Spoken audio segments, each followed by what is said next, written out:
Bendiciones, mis amados hermanos de la comunidad Prepárate 180 y todos aquellos que de una u otra forma escuchan estos materiales a través del YouTube.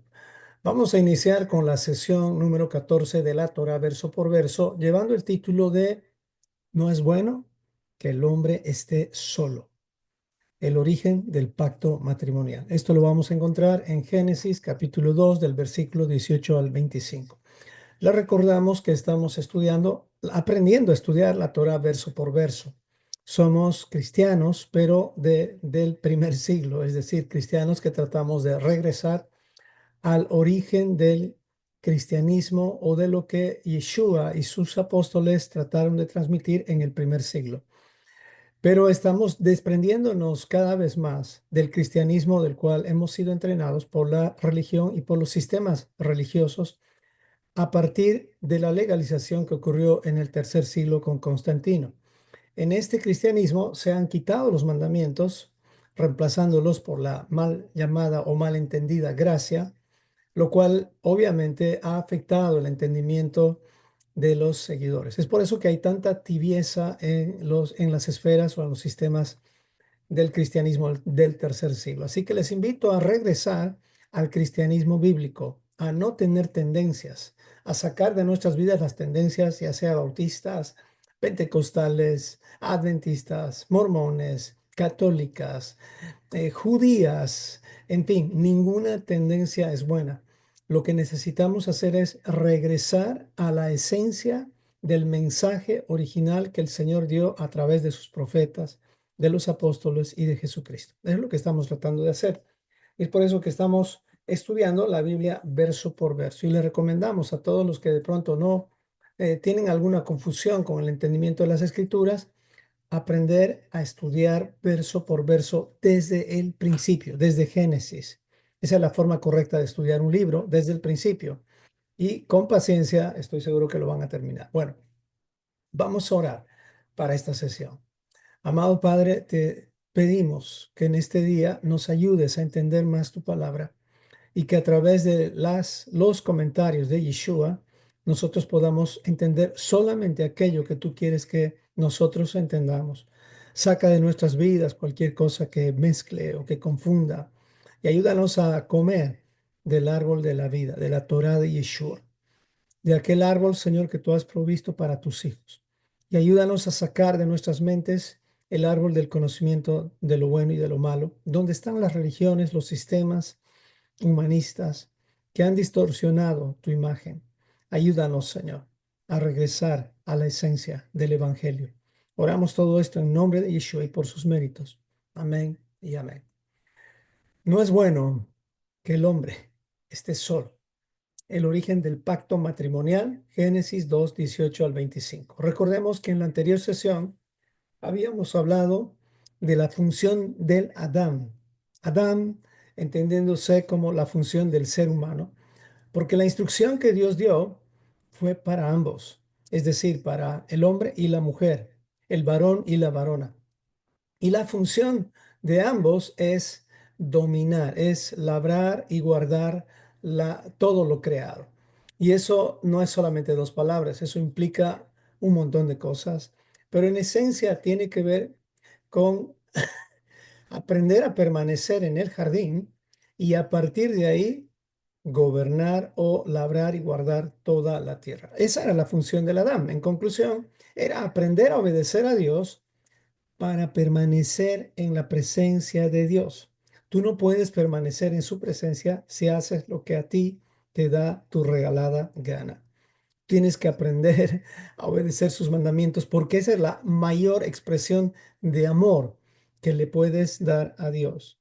Y es lo mismo en el matrimonio. Si tú quieres permanecer casado, debes aprender a justamente a llevarte tan bien con tu esposa que parecería que la obedeces en un sentido, pero en realidad la estás amando porque obedeces sus instrucciones implícitas y ella obedece tus instrucciones implícitas. ¿Y cuáles son esas instrucciones implícitas? Son las que Dios dio. Una de ellas es la fidelidad, no cometer adulterio y otras más. Entonces, el vínculo, o sea, la permanencia en un vínculo está basado en la obediencia por amor. Eso es lo que tenemos que hacer. Entonces, la función del Adán era aprender a obedecer a Dios para permanecer en la presencia de Dios, en ese espacio sagrado, y a partir de ahí ejercer su mayordomía sobre toda la tierra. ¿Dónde tenía que labrar y guardar? Adán era justamente alrededor de toda la tierra. Ya habíamos explicado todo esto. Si quieres entender mejor, estudia la sesión número 13. Bueno, esto sería un poquito el resumen de la anterior sesión. Pero vámonos de lleno al tema de la sesión número 14 de la Torah verso por verso. Este tema tiene que ver con el matrimonio, el origen del matrimonio, y pues esto les va a ayudar, nos va a ayudar a entender muchas de las cosas que de pronto en los siglos, a lo largo de los siglos, se han tergiversado. Perdón. Y pues vamos a leer Génesis 2, 18 al 25, que esto es lo que continúa la sesión número 13. Versículo 18 dice, y dijo el Señor, nuestro Dios, no es bueno que el hombre esté solo. Le haré ayuda idónea para él. ¿Qué significa esto que dice acá Génesis 2:18? Que el hombre estaba solo. Pues según la teología podríamos interpretar muchísimas cosas, pero para evitar usar justamente las herramientas teológicas que la mayoría tienen tendencias, vamos a ir al hebreo original. Tú puedes agarrar una Biblia interlineal, o también puedes utilizar algunas versiones que pues no han, o sea, han respetado la traducción lo más pura posible. Pero en realidad, a propósito de las traducciones, ninguna realmente va a transmitir lo que en esencia el hebreo está transmitiendo en el idioma original. Por eso necesitamos aprender a usar varias traducciones de la Biblia. ¿Ok? Bueno, en el hebreo original, esta frase que dice, no es bueno que el hombre esté solo, es Lo tov heyob hadam levado. La palabra justamente que nos debe interesar aquí es la palabra levado, o que el hombre estaba solo. ¿A qué se refiere este solo? Pues la palabra levado en español, la mejor traducción que encontramos es a sus solas, solo, aparte, único o solamente. Entonces, ¿qué nos está queriendo decir justamente esta frase? Que no es bueno que el hombre esté aislado, pero no se refiere solamente a la soledad conyugal, sino a muchos otros aspectos más que implica esta palabra levado. Soledad, por ejemplo, la soledad relacional con otras personas. Y esto no está hablando exclusivamente de una esposa, pero en toda la narrativa de la creación, Dios repite que todo es bueno excepto que el hombre esté solo, solo. Esto quiere decir que la soledad del ser humano es contraria a la voluntad de Dios, al diseño de Dios, porque no fuimos creados para el aislamiento, no fuimos creados para estar solos. Hemos sido creados para relacionarnos con las demás personas en comunión y cooperación. Otro aspecto más de esta misma palabra elevado es que tiene que ver con la soledad conyugal. El término elevado, más que estar sin compañía conyugal, se refiere a estar aislado o separado. En este caso sería de su complemento, de su cónyuge, alguien de su misma esencia, con quien al unirse pueda reflejar la imagen de Dios. Es de su misma esencia y tienen el mismo yugo, y ambos deben cumplir con la función que Dios les ha dado. Ese es el diseño de Dios. Entonces, no es bueno que el hombre esté solo porque va en contra del diseño de Dios. El Señor es un Dios hagamos. Ni él mismo hace las cosas solo o aislado del consejo de sus ancianos o de su corte celestial. Entonces, es necesario que que los hombres entendamos este principio. Solos no podemos reflejar la imagen de Dios. Por lo tanto, solos tampoco podemos hacer nuestra función como tal. Necesitamos de nuestro complemento, de una ayuda adecuada. Aquí mismo la palabra idónea, que más adelante vamos a ver, no es exactamente la traducción como tal. Es la ayuda adecuada. Y veamos algunos ejemplos. La misma situación va a ocurrir con Moisés, con Moisés. Y esto es algo interesante que lo vamos a ver justamente en el hecho de que Moisés, si ustedes recuerdan, él estaba legislando a las 12 tribus, ya después de la salida de Egipto y todo eso. Entonces, es ahí donde su suegro Jetro le da un consejo, pero primeramente Jetro le dice lo mismo que Dios dice en Génesis 2:18. No es bueno que el hombre esté solo. Vamos a ver, van a ver que aquí mismo pasa lo mismo en esta parte de la Biblia. Éxodo 18, capítulo 13 al 23. Aconteció que al día siguiente se sentó Moisés a juzgar al pueblo, y el pueblo estuvo delante de Moisés desde la mañana hasta la tarde. Viendo su suegro, el suegro de Moisés, todo lo que él hacía con el pueblo, dijo: ¿Qué es esto que haces tú con el pueblo? Moisés, ¿por qué te sientas tú solo? Oh, ¿por qué te sientas tú solo? Y todo el pueblo está delante de ti desde la mañana hasta la tarde.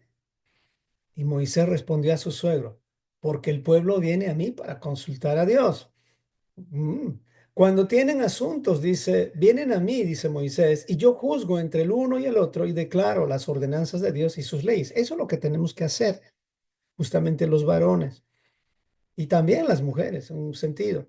Entonces el suegro de Moisés le dijo lo que dice en Génesis 2:18: no está bien lo que haces. O sea, le está diciendo, no es bueno que estés legislando tú solo. ¿Por qué? Dice a continuación, el versículo 18: desfallecerás del todo tú y también este pueblo que está contigo, porque el trabajo es demasiado pesado para ti solo. No podrás hacerlo tú solo. Ya se está entendiendo a qué se refiere el no es bueno que estés solo. No se refiere solamente a un asunto conyugal. Es mucho más que eso. Le dice Jetro, perdón, ahora oye mi voz, yo te aconsejaré y Dios estará contigo. Está tú por el pueblo delante de Dios y somete tú todos los asuntos a Dios y enseña a ellos las ordenanzas y las leyes y muéstrales el camino por donde deben de andar y lo que han de hacer. Además, escoge tú entre todo el pueblo varones de virtud, temerosos de Dios, varones de verdad, que aborrezcan la avaricia, y ponlos sobre el pueblo por jefes de millares, de centenas, de 50 y de 10. Ellos juzgarán al pueblo en todo tiempo, y todo asunto grave lo traerán a ti, y ellos juzgarán todo asunto pequeño. Así aliviarás la carga de sobre ti y la llevarán ellos contigo. Y si esto hicieres y Dios te lo demandare, te lo mandare, tú podrás sostenerte, y también todo este pueblo irá en paz a su lugar. Y oyó Moisés la voz de su suegro e hizo todo lo que él le dijo. ¿Cuál era la ayuda adecuada para Moisés? La ayuda adecuada para Moisés tenía que ver con que él no legisle solo, sino que él legisle con un equipo de personas que él mismo había preparado. Entonces, este no es bueno que estés solo implica más que un asunto conyugal. Esto tiene que ver con que el hombre solo no puede reflejar la imagen de Dios. Y más que el tema conyugal, tiene que ver con todo lo que hacemos. Yo mismo, haciendo el ministerio, trato de tener un equipo, trato de tener para todo más personas, porque yo solo no podría. Y no porque no podría simplemente, sino porque hay más tendencia al error cuando uno hace las cosas solo, al error y al cansancio. Entonces no queremos eso en nuestras vidas. Muy bien, sigamos con el mismo versículo. Y dice, Jehová Dios dijo, no es bueno que el hombre esté solo, le haré ayuda idónea para él. Entonces, la pregunta que tenemos que hacernos aquí es, ¿la varona como ayuda idónea? Eso es algo que vamos a ampliar ahora. ¿Y será correcta la palabra idónea? Vamos a ver. Entonces, veamos el significado de la palabra idónea en la concordancia Strong. Y en la concordancia Strong dice que es H5048, idónea, neget, que significa de frente, parte opuesta, contraparte o cónyuge, o en contra de, adelante, delante de, etcétera. Entonces, la ayuda idónea, en conclusión, es alguien que está de frente, o sea, frente a ti para equilibrarte, así como se ve esta figura. No es una oposición sin propósito, es alguien que está en oposición para el equilibrio, como esta balanza. Están en equilibrio porque ambos se oponen entre sí. Es una oposición con propósito, es una ayuda de frente, ayuda adecuada para él o para ella. O sea, que hay una ayuda específica para ti, específicamente para ti. Por eso es que cada mujer, cada hombre somos diferentes, cada uno es específicamente para alguien. La ayuda idónea no es realmente lo que se ha dicho siempre, tu media naranja así como tal. Tenemos que entender que tenemos que llegar a eso, a ser de la misma esencia, pero al principio de pronto uno comienza siendo un limón y una naranja unidos, somos diferentes, pero la misma esencia. El asunto es que con el tiempo ambos hagamos una limonada de naranja, algo así se podría entender, que nos mezclemos ambos a tal punto que podamos, así como la energía eléctrica tiene el lado positivo y el lado negativo, que ambos podamos estar funcionando juntos para producir algo, como es el caso de la electricidad. Si no habría polo negativo y polo positivo, no generaría nada, habría un choque eléctrico y eso no queremos hacer. Así que es importante entender que ambos sí van a ser diferentes, pero con la finalidad de unirse para hacer la misma función. ¿Ok? ¿Qué significa entonces la palabra, vamos a decir, cónyuge, que ya hemos hablado, que ambos tienen que llevar el mismo yugo? Pues la misma palabra lo dice, y esto he preguntado en el chat y hay algunos que han respondido. La palabra cónyuge tiene que ver con llevar el mismo yugo. Y yugo significa no solamente algo que estás cargando, sino también significa enseñanza. Entonces, ambos tienen que llevar la misma enseñanza. Es por eso que no tenemos que unirnos en yugo desigual. ¿Con quiénes? Con los que no creen, o sea, con los que no confían y obedecen la Torah, porque esto nos va a traer muchísimos problemas. Así es que hagamos caso a lo que dice realmente el contexto original de las Escrituras y entendamos que esta ayuda idónea en realidad hace referencia a una ayuda adecuada para ti o para mí. Mi esposa no va a ser ayuda adecuada para nadie más que para mí. Y ya estamos casados 29 años y en estos 29 años ambos prácticamente nos hemos unido a tal punto que podríamos decir que hasta nuestras huellas digitales serían las mismas. Es decir, la autoridad de ella y la autoridad mía frente a mis hijos es prácticamente en cierto sentido la misma. Estamos unidos a ese punto. Hay matrimonios que llegan pasan los años y el papá dice una cosa, la mamá dice otra cosa, porque no han logrado entender que el plan de Dios es la unidad, no la uniformidad. Bueno, sigamos adelante, que esto está interesante. Perdón. Muy bien, sigamos con el versículo. Dice, entonces, si dijo el Señor, nuestro Dios, no es bueno que el hombre esté solo, le haré ayuda idónea para él. Y luego dice, y el Señor Dios formó, pues, de toda la tierra, toda bestia del campo y toda ave de los cielos, y las trajo a Adán para que viese cómo las había de llamar. Y todo lo que Adán llamó a los animales vivientes, ese es su nombre. Y puso Adán nombre a toda bestia, escuche, bestia, y ave de los cielos, y a todo ganado del campo. Más para Adán no se encontró, no se halló ayuda idónea para él. Ok, entonces aquí hay mucho más, mucho para enfocarnos, pero nos vamos a enfocar en la esencia de estos tres pasajes, estos dos pasajes que dicen que Adán puso nombre a las bestias y a las aves de los cielos. Ya de entrada te das cuenta que hay un grupo de la creación a las cuales Adán no le puso nombre. ¿Cuál es ese grupo? A ver, bueno, pongan en el chat. Bueno, ¿qué significa poner nombre en el idioma hebreo? Pues en el idioma hebreo esto se refiere justamente a, a la palabra nombre en hebreo es Shem e implica que cuando nosotros ponemos un nombre, no es solamente etiquetar eso, sino es reconocer su esencia, su identidad, su propósito, su carácter. Shem en hebreo significa reputación, función, destino. Eso es lo que significa. Entonces, cuando ponemos un nombre, nosotros tenemos que estar como prácticamente deseando o declarando eso para esa persona en función a sus características. ¿Y qué es lo que hizo Adán con los animales? Se puso a relacionarse con ellos, a observarles. ¿Cuánto tiempo le habrá tomado? Pues no sé, eso lo sabe Dios. Entonces, seguramente no fue solamente horas, no fue un día, fueron tal vez varios días, pero Adán se relaciona con aquello que va a ponerle nombre y da las características y roles y en función a eso le pone un nombre.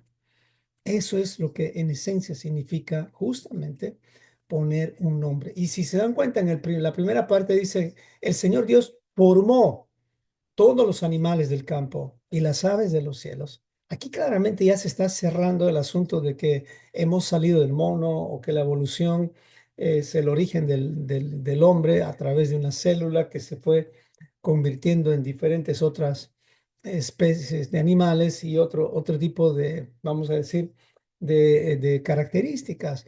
Pues no es así. El Señor nos ha creado. El Señor ha creado a los monos, el Señor ha creado a los gusanos, el Señor ha creado todo lo que nosotros podemos ver. Es de Él, es por Él y es para Él. Así que ahí terminemos este debate que la evolución nos ha inducido a hacer y hemos perdido el tiempo, lamentablemente. No solamente tiempo y dinero. Así que dejémoslo claramente en que Dios es quien formó, moldeó toda la creación, incluido cada célula o cada animal unicelular o cada ser viviente. ¿Ok? Entonces, el varón, perdón,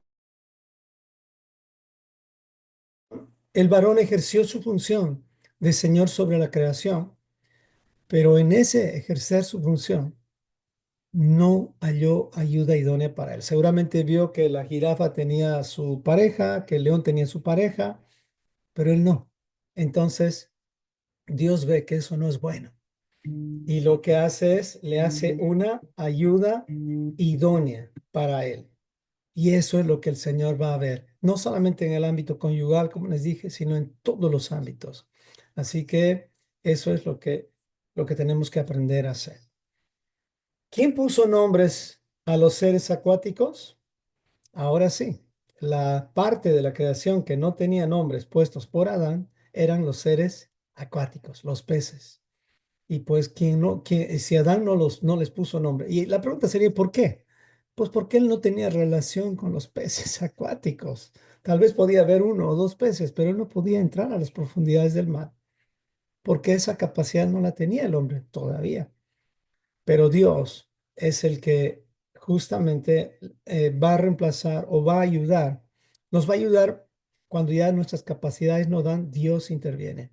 Entonces fue Dios quien le puso nombres al resto de los animales de la creación que Adán no les pudo poner, como es el caso de los seres acuáticos. Esto entre paréntesis, nada más. Sigamos con el siguiente versículo, versículo 21. Vamos con el versículo 21. Y dice así. Entonces el Señor Dios hizo caer en sueño profundo sobre Adán, y mientras éste dormía, tomó una de sus costillas y cerró la carne en su lugar.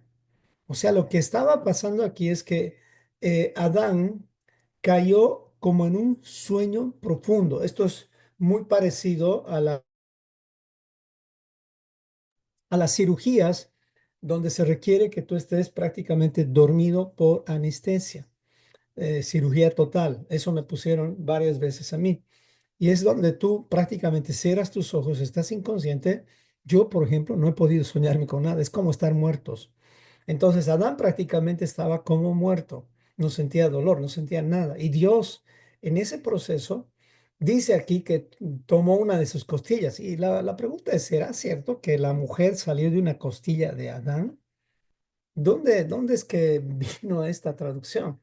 Pues la verdad es que esto es no es que esté mal realmente, pero no es la traducción más apropiada, la palabra costilla. Y la misma concordancia lo dice en H6763, tú puedes ver, es tzla en hebreo, la palabra que dice acá como costilla, y se refiere no solamente a una costilla, sino se refiere exactamente a lo que es el lado o costado de una persona. Literalmente es el lado de alguien.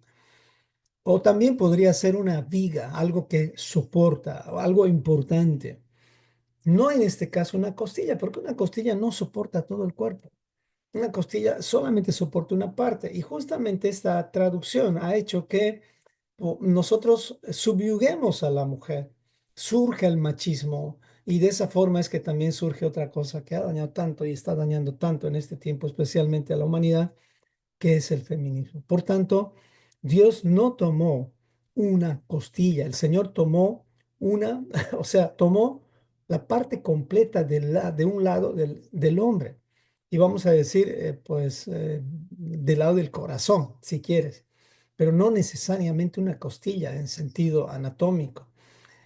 Por eso la traducción apropiada no es costilla, sino costado o lado. Es la parte lateral. Es como abrir al hombre por la mitad lateral y de ahí sacar a la mujer. Y no de una costilla, sino de cada célula del hombre. Prácticamente hizo otro ser humano del ser humano, con la diferencia de que uno tenía características masculinas y el otro características femeninas. Entonces, está mal cuando decimos costilla, no es la forma más apropiada, ¿ok? Y esto obviamente va a derribar un montón de consejerías y cosas que se han hecho como seminarios para parejas y todo eso.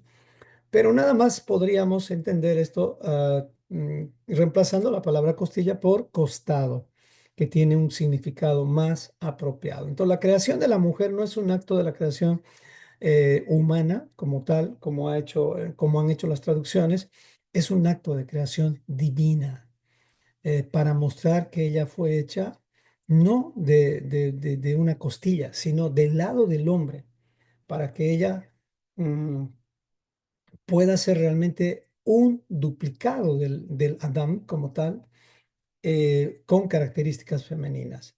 Así que ella fue hecha del lado del hombre, no de su cabeza también, para dominar al hombre.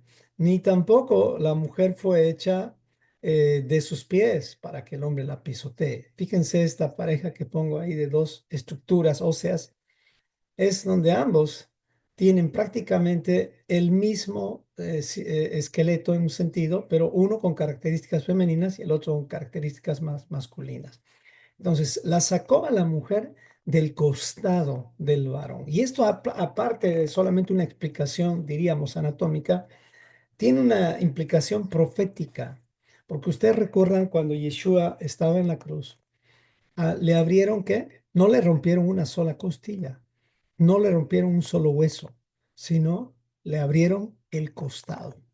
Y es ahí donde nace el teshuvá, el arrepentimiento, para que surja justamente la oportunidad del último llamamiento para todos aquellos que hemos sido llamados a salir fuera del sistema religioso, fuera del sistema de Egipto. No es que ahí comenzó la mal llamada iglesia cristiana o como queramos llamar, sino que ahí comenzó el llamado final.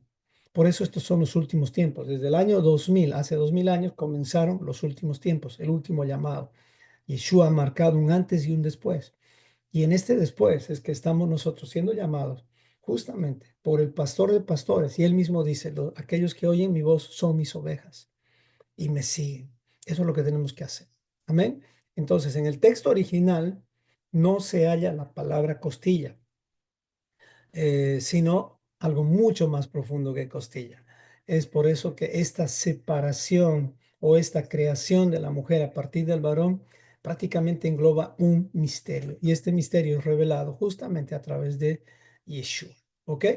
Entonces, Dios trae la varona al Adán para que haya una relación de amor entre ellos. Dios vio que Adán no es bueno que esté solo, entonces Dios toma a la mujer y la lleva a Adán. Y lo mismo ocurre con los llamados a salir fuera o la congregación de los llamados de Dios. ¿Qué es lo que está haciendo el Señor? Está recogiendo de todas partes del mundo a su iglesia, a la esposa de Cristo, y en esa esposa no están las religiones, no están los sistemas religiosos, sino están todos aquellos que justamente están aprendiendo a guardar los mandamientos, porque ese es el pueblo de Dios. Y no nos referimos al Israel del Medio Oriente, tampoco solamente a los judíos. Los judíos son parte, son una tribu, pero nos referimos a todos los que estamos en Cristo. Por eso dice también la palabra del Señor que si estamos en Cristo, linaje de Abraham somos y herederos de la misma promesa. Gálatas 3:29. Así que más allá de verlos como simplemente una pareja de mayordomos, Dios quiere ver en ellos un vínculo conyugal basados en el amor que surge del árbol de la vida, no en el amor del árbol del conocimiento bueno y malo, porque ese es el amor platónico. No, queremos el amor que tiene o incluye lo que Dios dice que es amor. Es un amor basado en decisiones, que tiene emociones, pero no es un amor platónico basado en emociones, simplemente. Así que sigamos adelante. Entonces, después del versículo 21, donde Dios dice, hizo caer en sueño profundo a Adán, y mientras éste dormía, tomó una de sus costillas y cerró la carne en su lugar. Pero veamos, antes de seguir, quién es el que inició la traducción de costilla en lugar de costado. Porque si nos damos cuenta, en la Septuaginta del año 250 antes de Cristo, la Septuaginta es la primera traducción de la Biblia en hebreo, del Tanaj. Vamos a decir, la primera traducción no decía costilla, la primera traducción decía costado, costado. Decía también claramente lado. Entonces, tú podías ver esta traducción que tiene que ver con pleura o tsela, pleura es en griego, significa lado costado. Pero después de eso, pasaron los años y en el año 400 después de Cristo sale la Vulgata Latina. Y en su versión popular, que es la versión vulgar, por eso se llama Vulgata Latina, San Jerónimo es quien publicó esto, cambian la traducción de costilla, digo, de costado a costilla. Claro, en esencia parecería lo mismo, pero aquí ya hay la mano de monje, diríamos, la mano del monje cristiano católico que empieza a adulterar, a mezclar las escrituras. Y es por eso que se fija aquí la interpretación de costilla y a partir de aquí todas las demás traducciones. Por eso es que esta traducción de costilla está en casi todas las Biblias. Son muy pocas las Biblias que tienen la traducción correcta y adecuada. Entonces, hay algunas versiones modernas, como por ejemplo la Reina Valera, tiene costilla. La Biblia de Jerusalén también tiene costilla, pero hay la Torá de la editorial Maguen David que tiene costado, gracias a Dios. La Biblia del Peregrino también tiene costado. Y seguramente hay algunas más, pero la mayoría tienen costilla. Así que no se asuste, no estamos tratando de cambiar nada, sino estamos tratando de regresar al contexto original sin tendencias. Y si alguien defiende que es costilla, bueno, ore por él nada más y pues usted simplemente trate de ir más profundo, pero no se pelee por esto. Al final, la verdad es como alguien dice, tú puedes negar que el sol existe. Claro, pero no puedes realmente negarlo cuando tú sales de ese cuarto que no te está permitiendo ver que el sol existe. Mientras quieras permanecer en esa habitación negando que el sol existe, vas a terminar negando al sol, la existencia del sol, porque no quieres salir de esa religión, no quieres salir de ese sistema. Estás como metido en un cuarto, pero no puedes negar la existencia del sol si sales de ese cuarto, porque lo vas a ver claramente. Entonces, tengamos nosotros eso en cuenta. ¿Por qué es importante que sea costado en lugar de costilla? Pues porque la traducción costilla hace referencia a algo inferior, algo así como una pequeña parte del hombre, y no es así. La mujer no es una pequeña parte del hombre que necesita ser protegida. La mujer necesita ser protegida en un sentido porque ella es mi compañera. Ella y yo somos uno. No es que ella es una parte de mí. Ella y yo prácticamente somos uno. Es la mitad de mí, diríamos, si quieres. Y ambos hacemos la unidad completa. Por eso este aparente pequeño detalle ha dado lugar al machismo. Y es por eso que la mujer ha tratado de defenderse por muchos medios y por eso es que ha desarrollado lo que es el feminismo, que hace tanto daño a la identidad de la mujer e incluso al hombre. Así que ambos, el machismo y el feminismo, están equivocados y se salen del diseño original de Dios. Wow. Increíble cuando estudiamos la Biblia verso por verso, cómo es que vamos viendo las cosas, cómo se van como ordenando, reorganizando nuestras vidas. Sigamos adelante. Entonces, ¿qué significa el término hueso de mis huesos y carne de mi carne? Porque eso es lo que dice Adán en Génesis 2:23. Entonces dijo Adán, esto es ahora hueso de mis huesos y carne de mi carne, que es el siguiente versículo. Y si se fijan, hay esta pareja de hombre y mujer en sistema, en esqueleto, en sistema óseo. Pues es hermoso ver que ese es el objetivo de ser idóneo, y la idónea de una persona, es decir, la ayuda adecuada. Están frente a frente, mirándose cara a cara y haciendo que la verdad de las cosas que ambos tienen que cambiar de pronto no les afecte a tal punto de separarse, sino a tal punto de mantenerse siempre unidos, basados en la verdad. Adán mismo reconoce que la mujer no está hecha de una costilla. Eso lo puedes ver más adelante. Por eso dice, cuando dice que tomó el Señor una costilla, más adelante, justamente en este versículo, dice Adán, esto es ahora hueso de mis huesos, huesos, plural, y carne de mi carne. O sea, aquí no dice Adán, y esta es costilla, es una costilla de mis huesos. Dice, esto es hueso de mí, de mis huesos, en plural. Así que ahí Adán está aclarando, para los que quieran leer en contexto, que no era una costilla la cual Dios tomó. Y podemos ver que esta palabra hueso de mis huesos y carne de mi carne es un hebraísmo. Es algo que se ha usado a lo largo de las escrituras como una frase típica de la cultura hebrea. Por ejemplo, en Génesis 29, 14 al 15 dice, y Labán le dijo, estamos hablando del contexto cuando Jacob va en busca de protección de su pariente, y aquí donde dice Labán a Jacob, le dice, ciertamente hueso mío y carne mía eres. ¿Se dan cuenta del hebraísmo? Esta es la frase que dicen los hebreos. Y estuvo con él durante un mes. Entonces, eso es un hebraísmo. Esto está en Génesis 29:14. Entonces, la frase hueso de mis huesos y carne de mi carne es un hebraísmo, que es decir, es una expresión del idioma hebreo. Por eso es que no se debe usar, digamos, traducida directamente al español sin entender que es un hebraísmo. Por eso, entender todo esto nos debe llevar amar el contexto original, el contexto idiomático, porque es difícil escudriñar las escrituras solamente en el idioma español o inglés. Ahí nos lleva, ahí simplemente vamos a ver la película en blanco y negro. No es que no se pueda, ahí puedes también tener la revelación, pero es mejor ver a colores, ¿no les parece? Y eso es estudiar la palabra del Señor en el contexto original, es decir, en el hebreo. ¿Y qué significa entonces cuando alguien dice esta frase, eres hueso de mis huesos y carne de mi carne?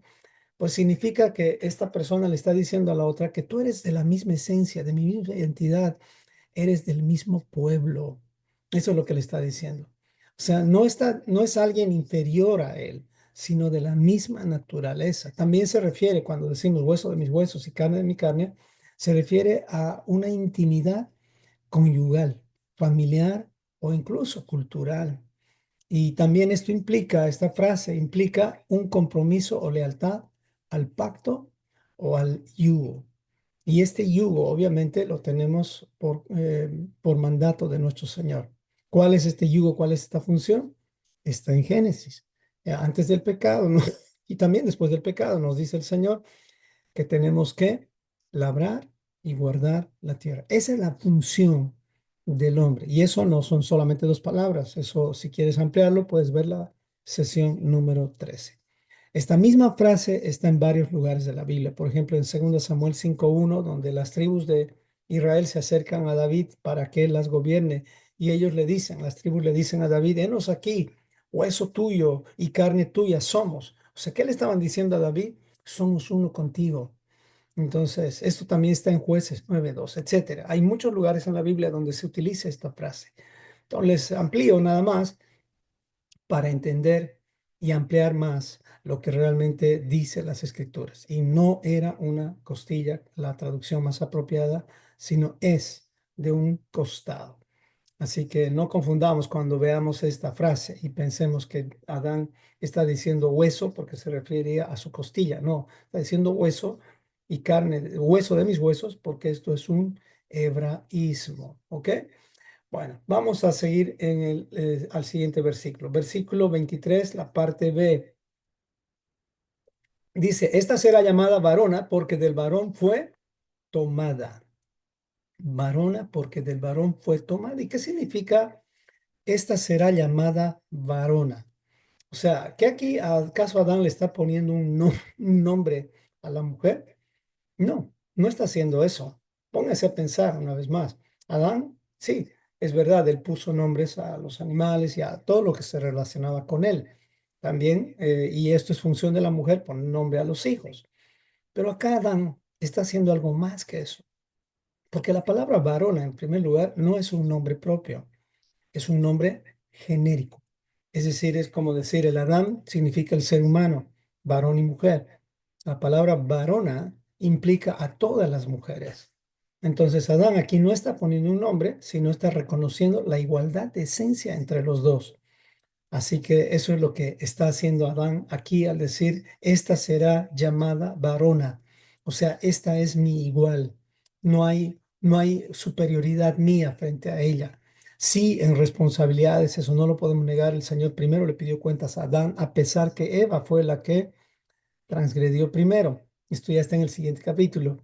Pero aquí Adán está reconociendo lo que Yeshua mismo dice más adelante y lo que Pablo mismo dice, que no hay varón ni mujer. Entonces Adán está reconociendo en este versículo que ambos son iguales, porque ambos tenían la misma responsabilidad delante de Dios. En Génesis 1:26, cuando Dios les da la función, y justamente aquí dice Dios, hagamos al hombre a nuestra imagen. Parecería que se está refiriendo solamente al varón, pero no es así. Siga leyendo. Dice, esto está en Génesis 1:26. Dice, hagamos al hombre a nuestra imagen conforme a nuestra semejanza y señoreen los peces del mar, en las aves de los cielos, en las bestias y en toda la tierra y en todo animal que se arrastra sobre la tierra. Y creó Dios al hombre a su imagen, y ahí dice, a imagen de Dios los creó, lo creó, varón y hembra los creó. Aquí ya vemos que cuando da la bendición y les da la función más adelante, es a ambos. A ambos les dice, sojuzguen y señoreen sobre toda la creación. O sea que ambos tienen el mismo yugo o función o la misma responsabilidad, pero uno es masculino y el otro es femenino. Pero ambos tienen que aprender a ser uno, respetando sus diferencias, ¿no? En el sentido de sexualidad. Y no hay tres sexos, hay dos, varón y varona. En Gálatas podemos ver justamente lo que les comentaba de Pablo, que decía que en Yeshua todos somos iguales, pero claramente dice en Yeshua. O sea, fuera de Yeshua las cosas obviamente son como el mundo las hace, pero dentro de Yeshua, por la misma fe en Cristo Jesús, versículo 26 de Génesis, de Gálatas 3, dice, porque todos los que habéis sido bautizados en Cristo, de Cristo están revestidos. O sea, está hablando de ellos, de los que estamos en Cristo. Y estar en Cristo no significa, sí, yo voto por Cristo, yo me pongo la polera de Cristo. No, estar en Cristo significa confiar en Él y obedecerle. Él es nuestro maestro, Él es nuestro rabino, a Él seguimos sus pasos. Y ahí es donde dice, ya no hay judío ni griego, no hay esclavo ni libre, no hay varón ni mujer, porque todos ustedes son uno, y esa es la meta, ser uno en Yeshua. Y si ustedes son de Yeshua, son de Cristo, ahí dice, linaje de Abraham somos y herederos según la misma promesa. Esto es algo tremendo y precioso. Bueno, sigamos adelante. Versículo 24. Por tanto, dejará el hombre a su padre y a su madre, y se unirá a su mujer y serán una sola carne. Cuando dice dejará el hombre, está refiriéndose a todos los varones, no hay excepción. Es por eso que muchos matrimonios que no funcionan es porque los hombres, hombre y mujer, vamos a decir los dos, no han dejado la autoridad de sus padres y quieren formar un hogar. No se puede.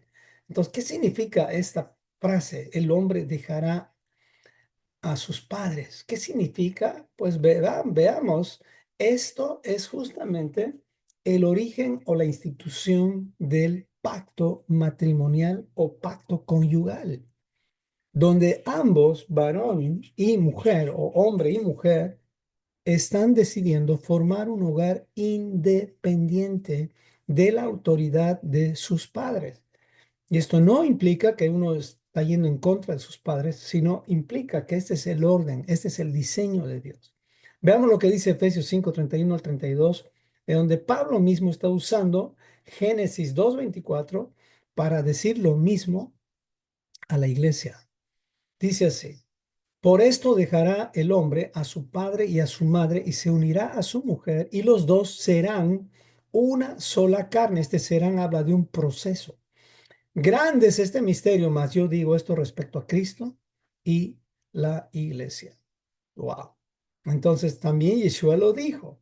Yeshua lo dice en Mateo 19, versículo 4 al 6. Dice, y él, respondiendo, les dijo, está hablando en el contexto del divorcio.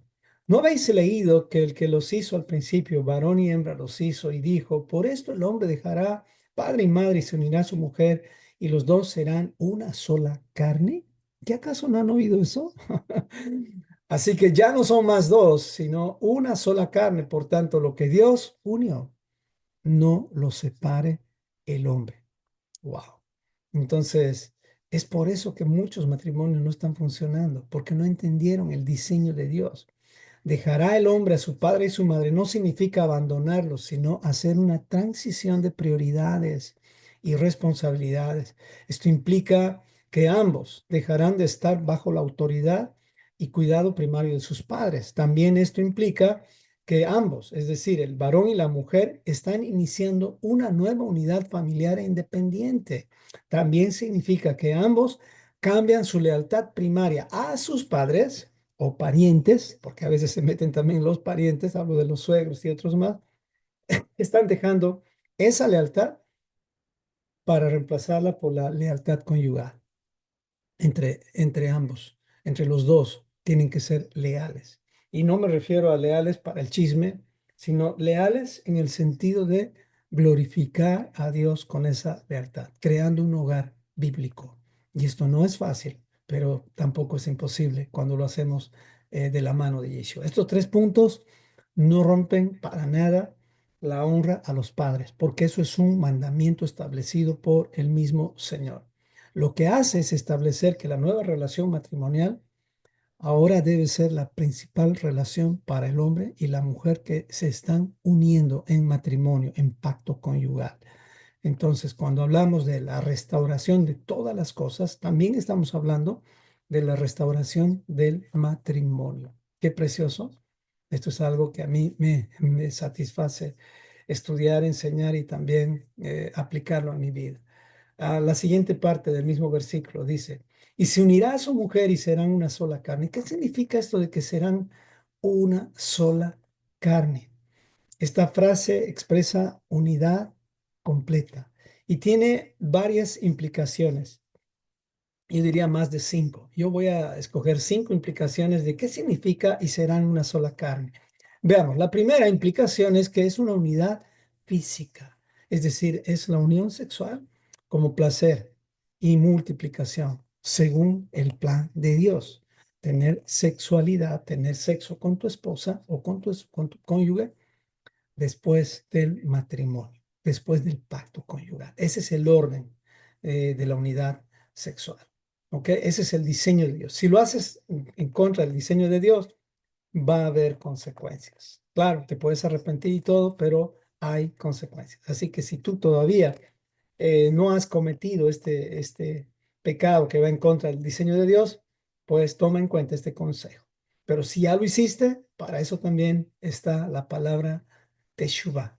Arrepiéntete y vuelve a empezar. Y el Señor está listo para perdonarte. También esta serán una sola carne implica unidad relacional, es decir, compartir la vida emocional y afectivamente. No tener dos vidas paralelas, tú por tu lado, yo por mi lado. No, no, no se refiere a eso. El ser una sola carne implica relacionarse en todos los sentidos. También implica relación espiritual. Esta unidad de una sola carne es una unidad espiritual, porque esto es lo que refleja la imagen y la presencia de Dios. Recordemos que la palabra espíritu tiene que ver con la presencia de Dios, es el ruaj, es el viento y en todos los sentidos, en pensamientos y acciones. No solamente en pensamientos, sino también en tus acciones. Es por eso que si somos espirituales y decimos que amamos a Dios, lo tenemos que hacer en el baño, en el cuarto, en todo lado, en el trabajo, donde estemos, tenemos que ser los mismos. Y eso es el camino de la integridad. Número 4. Otra de las implicaciones de ser una sola carne tiene que ver con la unidad de pacto o unidad de yugo. O sea, no es un contrato frío y sin vida, es un pacto de amor voluntario y consciente. Ustedes sabían que Adán y Eva, bueno, no me gusta decir tanto Adán y Eva ahora, sino que vamos a decir que la primera pareja no eran tan inocentes como nos han pintado. Eso lo vamos a ver también. O creo que ya lo vimos en cierta forma, pero lo vamos a ampliar más adelante. Pero ambos tenían el potencial de pecar. Y eso lo vamos a ver en un momentito más. Entonces, tenían ambos que tener unidad de pacto o yugo. Cuando se une un matrimonio, es más que un contrato frío, es un pacto, un compromiso consciente. Y finalmente, la unidad integral que ya cierra todas las brechas, donde todas las áreas de la pareja deben estar unidas, como en un todo, donde no hay secretos, no hay passwords, y así no va a haber divorcios. Este es el nivel de amor al cual Dios nos llama. Es un amor, obviamente bajo la Torah, bajo el marco del diseño de Dios. Es un amor que va más allá de te amo como a mí mismo. Esto en realidad llega al nivel de decir te amo como tú quieres ser amado o amada. Esto ya es ponernos en el zapato del otro. No es amarle como yo quisiera ser amado en un sentido, sino es más que eso. Es amarle como esa persona, mi cónyuge, quiere ser amada. Así que ambos deben ser una sola carne. Y este versículo también lo emplea Pablo en Efesios 28:31, donde dice, por esto dejará el hombre a su padre y su madre y se unirá a su mujer y los dos serán una sola carne. Qué precioso. Vamos, más adelante, al versículo 25, el último versículo del capítulo 2, estamos terminando. Y dice así el versículo. Y estaban ambos desnudos, Adán y su mujer, y no se avergonzaban. Aquí vamos a separar esto en dos preguntas. ¿Qué significa que ambos estaban desnudos? Esto es lo que les estaba adelantando hace un momento. La palabra desnudos tiene que ver con la palabra arum, desnudo. Y arumin ya sería el plural, que sería desnudos. O sea, desnudos ya sea parcial o totalmente sin ropa o estaban al descubierto. Eso es lo que hace referencia la palabra arumín. Entonces, es como vemos en esta imagen acá la pareja sin ropa. Y no les estoy mostrando una pareja a los que están escuchando el audio, una pareja sin ropa, sino están cubiertos con las plantas, pero esa es la idea. Algunos dicen que estaban vestidos de luz. Bueno, no dice eso literalmente la escritura, aunque en el Apocalipsis hay una referencia sobre ese tema, pero lo que dice y el mensaje principal es que delante de Dios, nadie está vestido, todos estamos desnudos. Ahora, esta palabra desnudo, curiosamente, hace referencia a algo que lo dice en Génesis 3:1 de la serpiente. La palabra desnudos es una palabra polisémica, es decir, que puede tener varios significados, incluso uno positivo y uno negativo. Y si tú lees Génesis 3:1 y ves la misma palabra, vamos a decir la misma palabra que hace referencia a que la serpiente era astuta, Esta palabra astuta es la misma palabra que se emplea cuando dice de Adán y Eva estaban desnudos. Es arum o arumín. Entonces es la misma palabra y esto nos tiene que hacer notar que en la traducción no podemos ver realmente la esencia del Adán tal como realmente él fue creado, porque Adán fue creado con, la teología dice con una inocencia como si fueran niños, pero no, Adán no fue creado como un niño, Adán tenía ya la edad madura, la edad plena del hombre, él no fue creado como un bebé, él fue creado como un varón hecho y derecho. Entonces Dios puso en Adán algo que se llama concupiscencia. Y eso es lo que hace referencia en esta palabra astuto, que Adán tenía prácticamente la palabra arumín para la serpiente, significa astuto, sagaz, hábil, listo. Y la palabra astuto en sí no es mala cuando usamos la astucia para promover la luz. Por eso Yeshua mismo dijo que seamos astutos como serpientes. Y no voy a entrar al detalle, pero ¿por qué dijo eso Yeshua? Porque estaba hablando de lo que realmente hay como potencial en el ser humano. En el ser humano, es decir, desde Adán y Eva, en nosotros existe una concupiscencia, que es una inclinación a decidir o a tener un deseo que si es gobernado bajo el aro de la luz o la luz, ese deseo va a ser bueno. Por eso Yeshua mismo dice, si se acuerdan, cuando estaba por celebrar la Pascua con sus discípulos, él mismo manifiesta que él tiene una concupiscencia para celebrar la Pascua con ellos. O sea, él está diciendo cuánto he deseado. O sea, tengo un deseo de celebrar la Pascua con ustedes. O sea, no es una palabra mala, pero nos hace pensar que hay aquí un potencial de pecar. O sea, en otras palabras, no estoy diciendo que Adán no era inocente. Él era inocente porque no tenía todavía pecado. Él no había pecado, pero no era inocente porque era como un niño, sino todavía no había pecado, pero él tenía todo el potencial para pecar. Y ellos tenían por eso la capacidad de elegir si hacían la voluntad de Dios o no. Entonces, no es que había una inocencia tal que la serpiente lo engañó directamente. Esto lo vamos a ver en el capítulo 3. No que Adán, vamos a decir, Eva principalmente, primeramente, decidió, pero quien tomó la decisión más, diríamos, más fuerte fue Adán. Por eso es que Dios le pide cuentas a él primero. Y eso es lo que va a ocurrir siempre. El hombre, de alguna forma, va a dar la cara por su mujer. Tenemos que hacer eso. No es que yo voy a pagar por los pecados de mi mujer, no. Cuando Dios comienza a pedir cuentas, lo hace empezando por el varón. O sea, no eran inocentes como nos cuenta la teología, como si fuesen ingenuos, sino inocentes porque todavía no habían pecado. Inocentes, limpios, puros en un sentido, pero tenían todo el potencial para pecar, pues ellos tenían la capacidad de elegir en base a la instrucción que les había dado. Podían elegir si lo hacían o si no lo hacían. Y esto hace que Adán realmente se muestre aquí como un ser capacitado para tomar decisiones libres. Y esto es importante entender. Así que Adán estaba desnudo en un sentido, pero eso no lo hacía a él inocente directamente, sino le hacía simplemente ser un ser humano libre para pensar qué decisiones va a tomar. Ahora, pensemos, ante Dios, todos, absolutamente todos, siempre estamos desnudos. El asunto no es este. El asunto es, y ahora que sabemos que estamos desnudos, ¿con qué nos vamos a vestir para intentar cubrir nuestra desnudez delante de los hombres y delante de Dios? ¿Qué es lo que sucede cuando tú pecas o cuando tú te equivocas? La principal forma de cubrir tu desnudez es cortando la comunicación. Ya no quieres hablar con esa persona o empiezas a evadir a esa persona. Estás escapando. Y lo mismo hicieron ellos.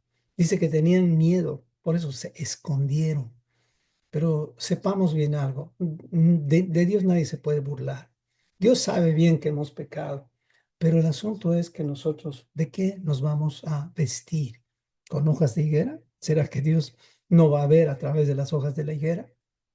Eso lo vamos a ver más adelante. Pero una vez más, ante Dios siempre estamos desnudos todos.